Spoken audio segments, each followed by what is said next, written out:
Suspend करना चाहिए और एक सिटिंग हाई कोर्ट जज से उसकी इंक्वायरी होनी चाहिए। ये सरासर गलत है, जुल्म हो रहा है वहाँ पर तो संभल में।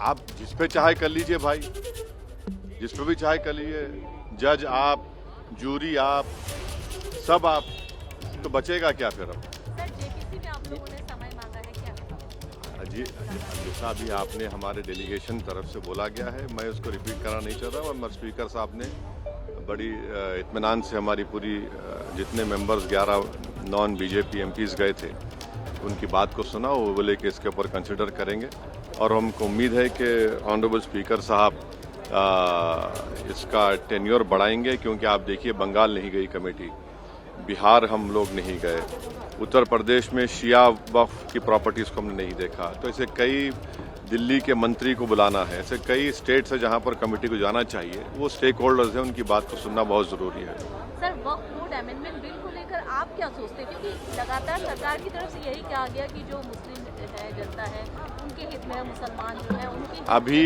ये कानून बना नहीं, आप देख लिए संभल में क्या हो गया है। अभी ये कानून बना नहीं है, आप देख रहे हैं कि हर जगह पे बोल दिया जा रहा है कि नहीं, ये यहाँ पर 500 साल पहले मस्जिद नहीं थी। इस बिल में आप, ये बिल आर्टिकल 26 का वायलेट करता है। ये संविधान के फंडामेंटल राइट का 26 का ग्रेव वायलेशन है। ये बिल कलेक्टर को इतने पावर्स दे रहा है कि कलेक्टर तय करेगा कि कौन सी वक्फ प्रॉपर्टी है नहीं है। ये कैसे होगा? कलेक्टर कैसा जज होगा अपने ही केस में?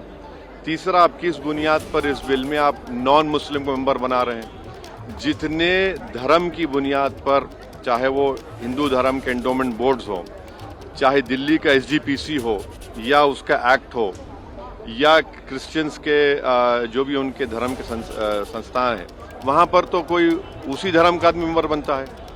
आप तो कंपलसरी स्टेट वक्फ बोर्ड में जहाँ पर 11 मुसलमान बनते थे, वहाँ पर आप मेजॉरिटी नॉन मुस्लिम बनाना चाह रहे हैं। सेंट्रल वक्फ काउंसिल में मेजॉरिटी ऑफ नॉन मुस्लिम बनाना चाह रहे हैं। क्यों करना चाह रहे हैं आप? ये क्या मकसद है आपका?